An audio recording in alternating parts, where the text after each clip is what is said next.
Good evening all of you. आज का हमारा जो टॉपिक है जिसके बारे में हम डिस्कस करने जा रहे हैं उसका नाम है कोल्ड चेन। ठीक है, कोल्ड चेन क्या होता है? तो कोल्ड चेन की अगर हम बात करें तो maintain the temperature of vaccine from manufacturer level to administer level. मान लो ये एक जगह है जहाँ पे वैक्सीन बनाई जा रही है, ठीक है, और ये एडमिनिस्ट्रेटर लेवल है। यहाँ से लेके वैक्सीन को मैन्युफैक्चरर लेवल से लेके एडमिनिस्टर लेवल तक पहुंचाने के लिए जो टेम्परेचर उसका मेंटेन किया जा रहा है उसको हम बोल रहे हैं कोल्ड चेन। ठीक है, maintaining the temperature of vaccine from manufacturer level to the administer level. जहाँ पे बन रही है वहाँ से लेकर एडमिनिस्टर जहाँ पे किया जा रहा है वहाँ तक वैक्सीन का जो टेम्परेचर है वो मेंटेन करने की जो प्रोसेस है उसको हम बोल रहे हैं cold chain. Use of cold chain की अगर हम बात करें तो ये क्या काम में आती है? Maintain the efficiency of vaccine. Vaccine की प्रभाविता को बनाए रखने के लिए कोल्ड चेन बहुत ज़रूरी है इफ़िशियंसी को मेंटेन करने के लिए।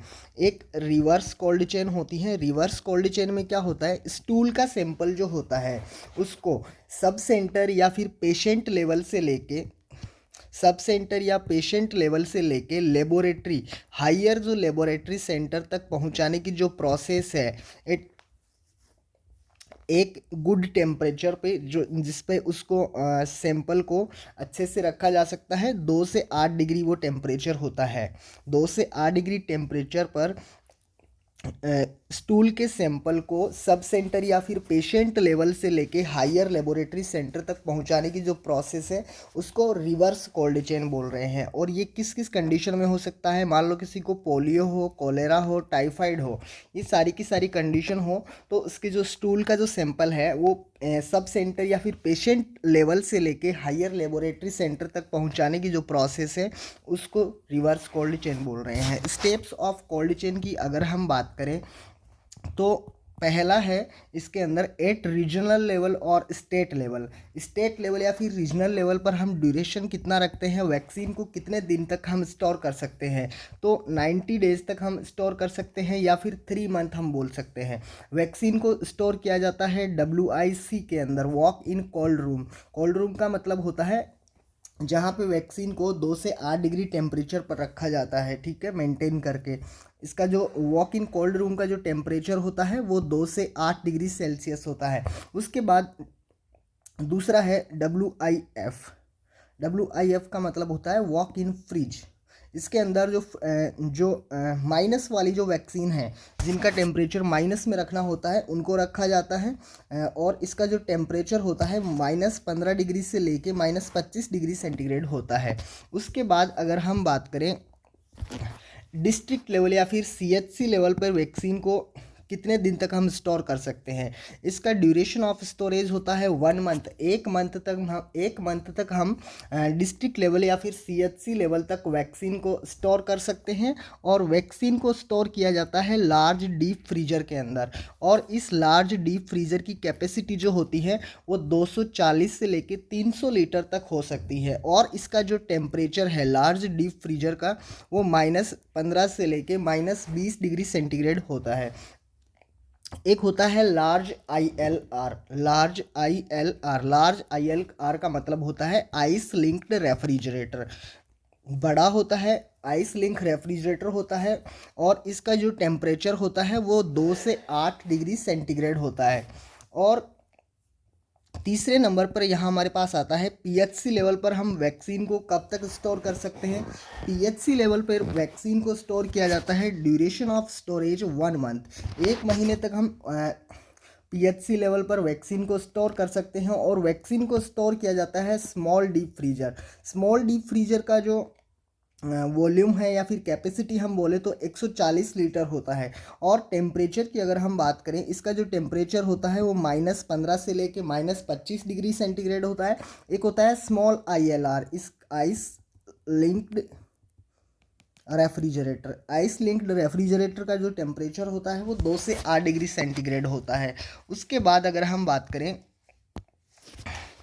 Last centre of vaccine storage, vaccine को लास्ट कहाँ तक स्टोर किया जा सकता है, तो उसका आंसर है PHC पे हम लास्ट वैक्सीन को स्टोर कर सकते हैं, PHC पे, ठीक है।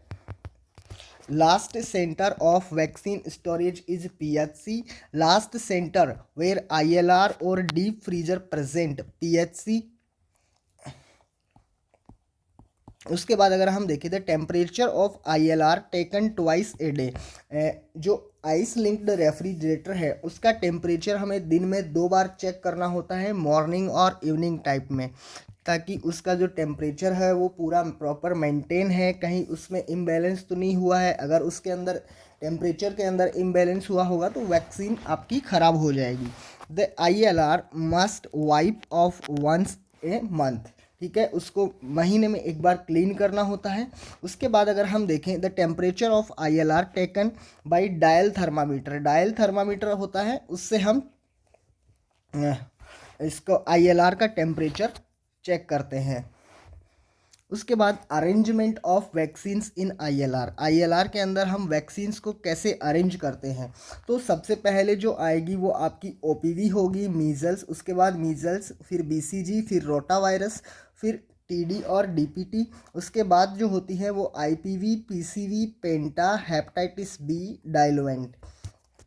देखो सबसे नीचे ही नीचे जो वैक्सीन होगी वो होगी ओपीवी, ओपीवी को लोअर मोस्ट वैक्सीन बोला जाता है, सबसे नीचे ही नीचे रखा जाएगा। और सबसे ऊपर जो वैक्सीन होगी वो होगी हेपेटाइटिस बी, और उससे भी ऊपर होगा डायलुवेंट, जिसके अंदर वैक्सीन को रिकॉन्स्टिट्यूट करके हम यूज में लेंगे, ठीक है। उसके बाद diluent kept with vaccine in ILR, ILR जो होता है आइस लिंक रेफ्रिजरेटर, उसके अंदर हमें डाइलुएंट भी रखना होता है। उसके अंदर डाइलुएंट के अंदर हम एनएस और डिस्टिल वाटर भी यूज़ कर सकते हैं, ठीक है।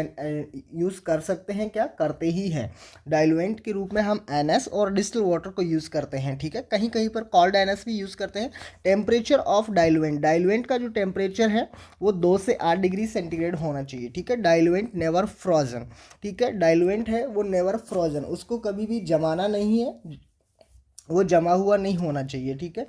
उसके बाद सब सेंटर लेवल पर वैक्सीन को कैसे पहुंचाया जाता है या फिर उसका क्या प्रोसेस रहता है, तो उसके अंदर देखो maximum chance of cold chain break या फिर कोल्ड चेन फेलियर का जो मैक्सिमम चांस होता है वो सब सेंटर लेवल पे या फिर एडमिनिस्टर लेवल पे होता है। इसके अंदर अगर हम बात करें एट सब सेंटर लेवल पे duration of holding the vaccine, ठीक है, 48 से 72 घंटे तक हम वहाँ पे वैक्सीन को स्टोर कर सकते हैं, रख सकते हैं। और वैक्सीन को होल्ड किया जाता है वैक्सीन कैरियर के अंदर, ठीक है। और वैक्सीन कैरियर का जो टेम्परेचर होता है वो 2 से 8 डिग्री सेंटीग्रेड होता है, और 16 से 20 वायल एक बार में उस कैरियर के अंदर रखा जाता है। वैक्सीन कैरियर के अंदर 16 से 20 वाइल हम रख सकते हैं, ठीक है। 4 फ्रोजन आइस पैक्स प्रेजेंट्स इन वैक्सीन कैरियर, 4 जो फ्रोजन आइस पैक्स हैं वो उसके अंदर प्रेजेंट होने चाहिए वैक्सीन कैरियर के अंदर, ठीक है। उसके बाद अगर हम बात करें दूसरी आता है डे कैरियर, डे कैरियर क्या होता है, डे कैरियर के अंदर जो टेम्परेचर होता है वो 2 से 8 डिग्री सेंटीग्रेड होता है। ये हम सारी की सारी सब सेंटर लेवल पे देख रहे हैं। सब सेंटर लेवल पे हम कहाँ कहाँ पर वैक्सीन को स्टोर करते हैं। सबसे पहला हो गया वैक्सीन कैरियर, ठीक है।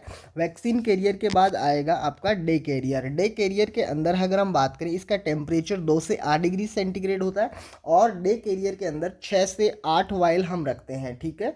और 2 फ्रोजन आइस पैक रखते हैं, 6 से 8 वाइल हम वैक्सीन की उसके अंदर रख सकते हैं, 2 फ्रोजन आइस पैक रखते हैं, ठीक है। उसके बाद एडमिनिस्टर लेवल, जहाँ पे वैक्सीन को एडमिनिस्टर किया जाएगा वहाँ पर अगर हम बात करें तो वैक्सीन को आइस पैक्स के अंदर रखा जाता है, और आइस पैक्स का जो टेम्परेचर है वो 2 से 8 डिग्री सेंटीग्रेड होना चाहिए। और इसका जो ड्यूरेशन है वो 1 से लेके 3 घंटे तक हम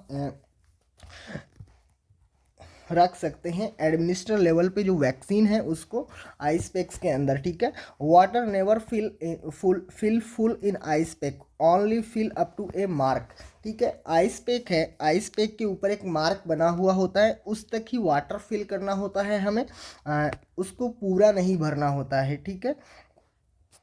सबसे पहले देखो मान लो ये एक आइस पैक है, ठीक है,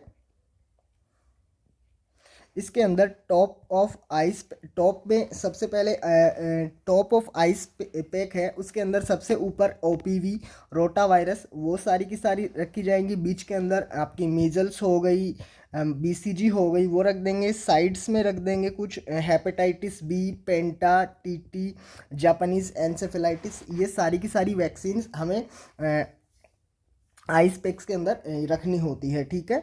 और never add salt in the water of ice pack के वाटर के अंदर कभी भी साल्ट ऐड नहीं करना होता है, ठीक है।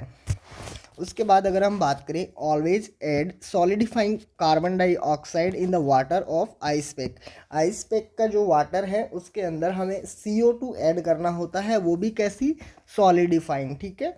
व्हेन उसके बाद अगर हम बात करें तो क्या होता है, when mother not agree for child vaccination then health care provider teach mother about risk of communicable disease in children in future. इसके अंदर ये है कि कोई भी माँ अपने बच्चे को वैक्सीनेशन करवाने के लिए मना कर रही है तो एक नर्स वहाँ पे क्या करेगी, नर्स इतना ही कर सकती हैं, उसके अंदर बच्चे की माँ को समझाएगी कि अगर आप वैक्सीनेशन नहीं करवाओगे तो आपके बच्चे में फ्यूचर में ये कम्युनिकेबल डिजीज़ हो सकती हैं, ठीक है। ये हो गया आपका कोल्ड चेन।